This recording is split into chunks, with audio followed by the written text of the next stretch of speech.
All right, let's dive in. Today, we're taking a look at Elon Musk again. Again. Of course. Always something, isn't there? Always. Yeah. And today, it's his adventures in European politics. It's getting kind of messy over there. It really is, and it's interesting because, he's picked these two far-right parties to focus on. Yeah. Alternative for Germany, AFD, Okay. and Reform UK. And those aren't just like tiny little groups. Oh, no. These are parties with some serious clout. Yeah. So before we even, we're going to dive into all of that. Yeah. But for those of us, for anyone listening who might not be super familiar with those parties, like, Okay, yeah. what's the deal? What do they stand for? Well, so AFD, Alternative for Germany, they're relatively new on the scene. Okay. But they've gotten really popular quickly, and it's because they're tapping into this anti-immigrant sentiment, Euroscepticism, very much against the refugee policies in Germany, Okay. wanting stricter border control, that kind of thing. So they're playing to those anxieties about, like, globalization. Exactly. And their national identity maybe being threatened. Yeah, and Reform UK, they kind of do the same playbook, but in the UK, come out of that whole Brexit movement. Right. They want a smaller government, less regulation, and, of course, tougher stance on immigration. Okay, so both kind of riding that wave of anxiety. For sure. About change and uncertainty in the world, yeah. Yeah, for sure. So we've got a couple sources today to help us unpack all of this. We've got a Newsweek article, Okay. which lays out a lot of what Musk has been doing and saying, and it's got a lot of different people's reactions to that as well. And then we've got a Reddit thread from Europe Oh, to perfect. see what, The hot takes. the public is saying, the hot takes. Yeah, exactly. Yeah, that'll be good, because then we get the overview, Right. but then we get to dive into the nitty-gritty with what people are actually thinking about it all. That's the goal here. Understand what he's doing, why it matters, what people are saying. What could happen because of it? Exactly. Yeah. So let's start with just the facts. Yeah. Like, what is he actually doing? We know he's, how he supports these two parties. Right. But it goes beyond just, saying nice things. Oh, yeah. Well, he's considering investing $127 million in Reform UK. Oh. That's not messing around. Like, that's a full commitment. Yeah, that's not just dip your toes in the water. No, that's diving in headfirst. Exactly.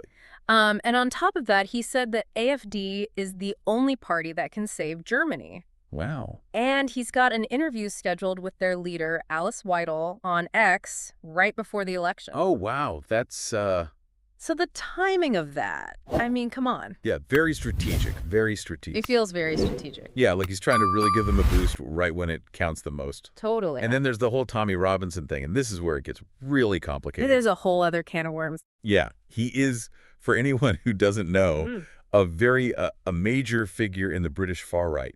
Mm-hmm. And he's currently serving his 5th prison sentence 5th. for contempt of court. Yeah, and just so people understand, contempt of court isn't just disagreeing with a judge. Right. It's about disobeying, disrespecting the whole court. The authority of the court. Exactly, like undermining the whole system. Yeah, so this time it's because of a documentary he aired. Yeah. And a judge said it was libelous. Yeah, meaning it had false and damaging stuff about a Syrian refugee in it. And Musk wades right into this and calls for Robinson's release. And posts the whole documentary on X. Oh, wow. So it's like he's just adding fuel to the fire. The implications of that are huge, On the one hand, you've got free speech, which, of course, Musk is always talking about. But on the other hand, it's like, are you being responsible with your platform when you're boosting something potentially libelous? Yeah, where's the line? Yeah. Where's the line between free speech Exactly. and spreading harmful information? Yeah. Yeah, and it's different when it's someone like Musk doing it. Right. Because his reach is so huge. It's not just his personal beliefs anymore. Exactly. It can impact so many people. Yeah, and this isn't his first rodeo with politics. Oh, no, not at all. He was very involved in the 2024 U.S. elections, spent a ton of money supporting Trump. Who, of course, won. Who won. And now people are looking at him, what he's doing in Europe. Yeah, and thinking, oh, no, here we go again. Yeah, and it's especially interesting, well, maybe concerning is the right word. I think so. Because now he's co-chief of the DOGE. DOGE, can you imagine? Oh, the irony. It's almost too perfect. It's beautiful, but yeah, the irony is definitely not lost Not at all. on anyone. But yeah, he's in a position of serious influence now. Absolutely. It's not just a billionaire with some opinions. No, this is someone who could shape policy, Right. elections, the whole 9 yards. Yeah, so let's see what people are saying about all of this. Okay, good idea. starting with this Newsweek article. And it really has all sorts of reactions. It does. It's kind of a perfect picture of how divided things are right now. Yeah.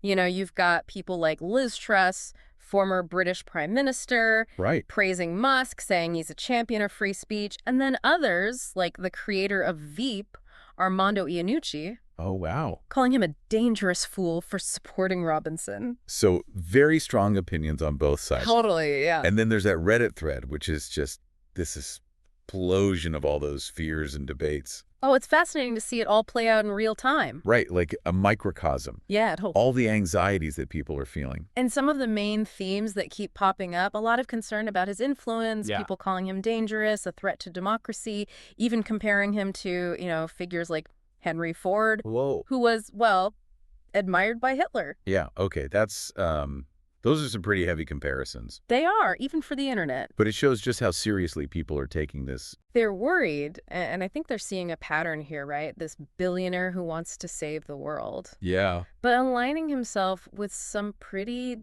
divisive forces. Yeah, so it's not just passive concern either. No, definitely not. The Reddit thread is full of calls to action. Yeah. Boycott Tesla, delete your Twitter, or X, I guess I should say. Right, some even more extreme stuff. Oh, yeah, some people talking about seizing his asset. Whoa, people are really fired up. It's like they see this as this fight for democracy. And they're ready to go. Yeah, and it's also interesting to see how the thread highlights the hypocrisy Oh, yeah. of some of those on the right who were so critical of, say, George Soros. Right, for allegedly influencing elections. Exactly, and now they're quiet. When it's their guy. Makes you think, doesn't it? Yeah, are those principles or are they just... Convenient talking points. Yeah, exactly. Convenient talking points. And that erodes trust in the whole system. Absolutely. If the rules don't apply to everyone, what's the point? Exactly, yeah. It's like, why bother? Mm-hmm. Then, of course, you got the conspiracy theories. Oh, of course. Gotta have those. Yeah, people saying Musk is being blackmailed or that he's deliberately trying to cause chaos. Like he wants society to collapse so he can rebuild it in his image. It's like, okay, that's probably a bit much. Probably. But it does show this underlying fear. Yeah, this feeling of powerlessness. Right. People are trying to make sense of all this. And they come up with these wild explanations. Yeah, because the truth is just too confusing, too unsettling. Exactly. So they try to fill in the blanks. With whatever story makes sense to them. Exactly. Which is how misinformation spreads like wildfire, right? Right. So that's kind of the overview. Yeah, we've got the lay of the land now. We've set the stage. Yep, ready for Act 2. Exactly. In Part 2, we'll delve a little deeper into some of these concerns. Get into the nitty-gritty. And try to figure out what it all means. This is going to be good. Stay tuned.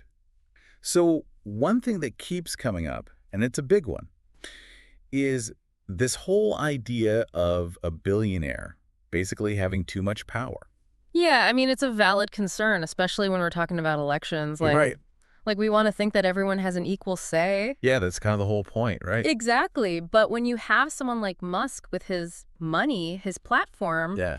it kind of throws things off balance. It's like he's playing on a whole other level. He's playing a different game. Right, with different rules, and the stakes are way higher. Yeah. Absolutely. And the Reddit thread, I mean, it's just full of people freaking out about this. Yeah, you see words like dangerous, threat to democracy, Yeah. even comparisons to, some pretty unsavory historical figures. Yeah, like we said, even bringing up Hitler. Which may be a bit dramatic. A little dramatic, yeah. But it shows you the level of fear that Ah. people have about what this could mean. Right, like, is this one guy... No matter how well-intentioned. Right, could he really, undermine democracy? It's a scary thought, and it's not just about the money. Right. It's about that platform, too. Yeah. X, formerly Twitter. Right. He owns it, so he controls what people see, what gets amplified. Exactly, and we saw what happened in the 2024 U.S. election. Right, he was boosting certain accounts. He's curating a political reality show. Yeah, and we're all just stuck watching it. And the scary part is, he can do that with any election. It's not just about the U.S. Any topic, really. He can shape the conversation. Yeah, set the agenda, control the narrative. And it's scary because it affects how we see the world. Right, and it's not just those who disagree with him. Oh, no, not all. Even some of his supporters on Reddit are like, hold on a second. They're getting nervous. Yeah, they don't want some foreign billionaire messing with their elections either. Yeah. Right, and it raises this question of, globalization versus sovereignty. Okay, yeah, that's interesting. In a world where everything's connected, where do you draw the line? Right, when does someone become so powerful, so global? That they're basically a state within a state. That's a good question, yeah. And then there's this whole hypocrisy thing. Oh, the hypocrisy is rampant. Right, like people were so quick to criticize George Soros. For supposedly influencing elections. Right, but now it's their guy doing it. And suddenly it's fine. Yeah, it's like, okay, are your principles really principles? Or are they just convenient? Yeah, exactly. And that just makes people lose trust in the whole system. It's incredibly corrosive. Yeah, like why bother playing the game if it's rigged? Exactly. And that apathy, that's dangerous. Yeah, it just makes it easier for those in power to stay in power. And then, of course, you have the conspiracy theories. Oh, gotta have those. Some people saying he's being blackmailed. Okay. Or that he's deliberately trying to, like, accelerate societal collapse. For his own benefit. Like he wants to be the one to pick up the pieces. Like the internet's go-to move. Anything confusing, conspiracy. Exactly, but Yeah. it does show this deep anxiety. Right, this feeling that we don't know what's really going on. And that those in power are operating on some hidden agenda. And in a world with so much misinformation, it's easy to fall down that rabbit hole. Right, you start seeing patterns everywhere, even where they don't exist. So it's more important than ever to be critical. To question everything. Do your research. Don't just believe everything you see online. And that's kind of the point of these deep dives, right? Exactly. We're trying to get beyond the surface. To understand the nuance, the complexity. To look at all sides. So what about those calls to action on Reddit? Mm-hmm. People talking about boycotts, deleting their accounts. Even more drastic stuff. Yeah, like seizing his assets. I mean, that's pretty radical. It is, but it shows how strongly people feel about this. Yeah, like they feel powerless. So they're looking for any way to fight back. Right, to reclaim some sense of agency. And it highlights this tension between individual action Okay. and systemic change. Right, like can you really make a difference as one person? You can, but some of these issues, they require bigger solutions. Right, like you can't solve climate change by just recycling. Exactly. You need systemic change. And that's the hard part, right? It is, because it requires us to rethink how power works. Yeah, how wealth is distributed, how we regulate these tech giants. It's a huge undertaking. And a little bit scary, honestly. It is, because it means admitting that the old ways aren't working. Right, that we need something new. But it's also an opportunity. To build something better. A more just society, a more sustainable future. That's a powerful thought. It is, but it's not going to be easy. No, it's going to take a lot of work, a lot of difficult conversations. And a willingness to challenge the status quo. But hey, that's what we're here for. Right, exactly. To start those conversations, to ask the tough questions. Okay, before we go to the final part, let's zoom out for a second. Big picture time. Yeah, like what does this whole Musk saga tell us about the world right now? I think what we're seeing is this convergence of wealth, technology, and political influence. Okay, yeah, those things are all kind of intertwined now. They are, and it's creating this new breed of political player. The techno-populists. The techno-populace, exactly. They're playing by a different set of rules. And they're very good at tapping into that disillusionment. Right, people are frustrated with the system. So they're looking for simple solutions. And these guys come along with their big promises. And their charisma. Yeah, but as we've seen with Musk, those solutions, they can be dangerous. it's a slippery slope from innovation to manipulation. From free speech to propaganda. And it's not just Musk, right? Oh, no, he's just one example. Peter Thiel, Jack Dorsey, even Zuckerberg, although he leans the other way. But they all have this outsized influence.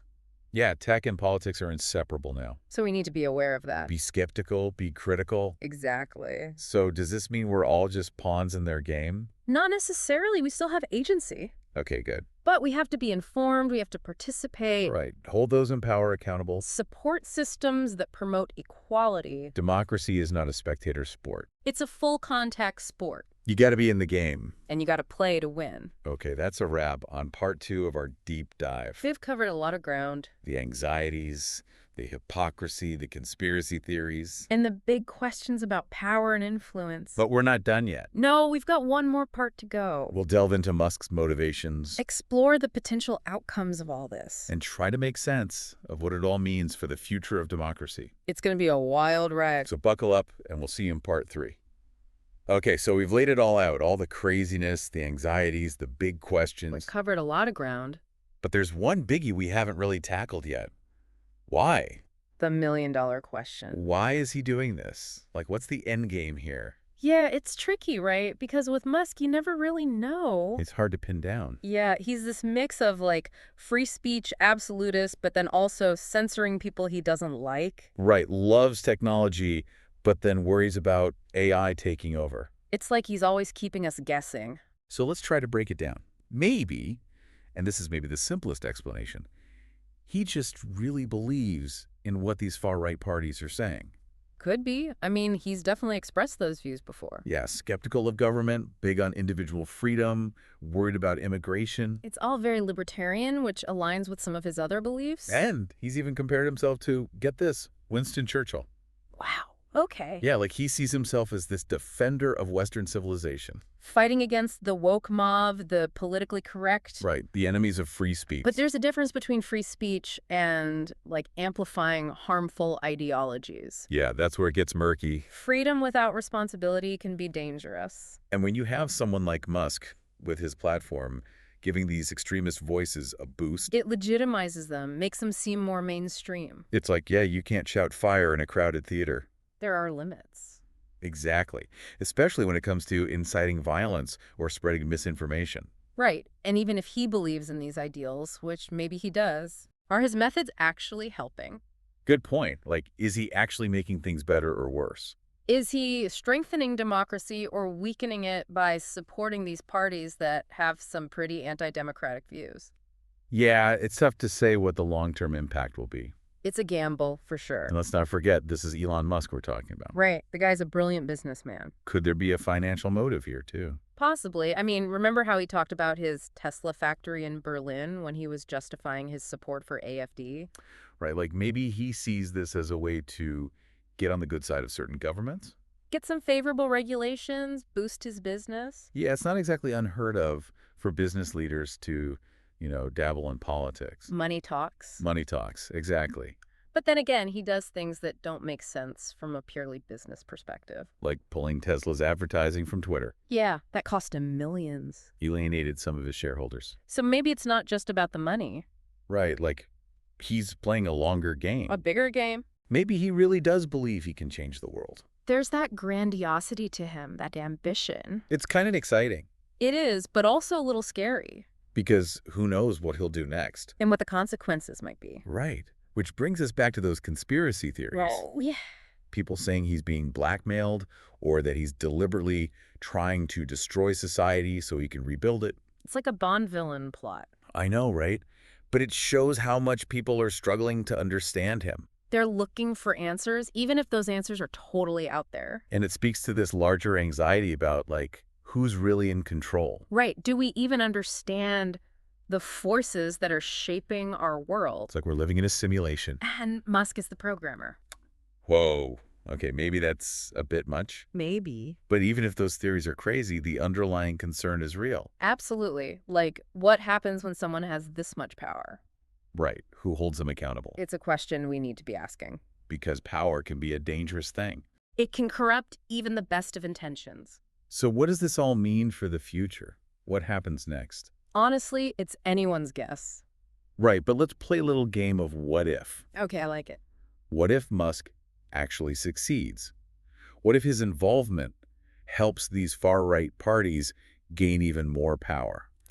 That's a scary thought. Yeah, because it could mean a shift towards more authoritarianism, less tolerance, more division. It could have a ripple effect across Europe, even the world. Okay, flip side, what if it all backfires? Like, his support becomes so toxic that it actually hurts the very movements he's trying to help. Right, he becomes this symbol of everything people hate about billionaires. The meddling, the ego, the savior complex. And it all blows up in his face. That would be poetic justice. It would, wouldn't it? And then there's the possibility that, it just doesn't really matter. Like, he makes a lot of noise, but ultimately it's just a blip on the radar. European voters are smarter than that. They see through the hype. And his money and his tweets don't really change anything. I guess we'll have to wait and see. That's the fun part, isn't it? The suspense, the uncertainty. Keeps us on our toes. But one thing's for sure. Musk has gotten people talking. He's stirred the pot. And whether you love him or hate him, you can't ignore him. He is a force to be reckoned with. And his actions have raised some really important questions. About the role of wealth in politics, The influence of technology, the fragility of democracy. and the need for us to be more engaged, more informed, more willing to speak up. Because the future isn't something that just happens to us. We have a role to play in shaping it. So let's make sure we're playing our part. Well said. And that's a wrap on our deep dive into Elon Musk's European political adventures. Thanks for joining us. And remember, Stay curious, stay critical, and stay engaged. because the world needs your voice.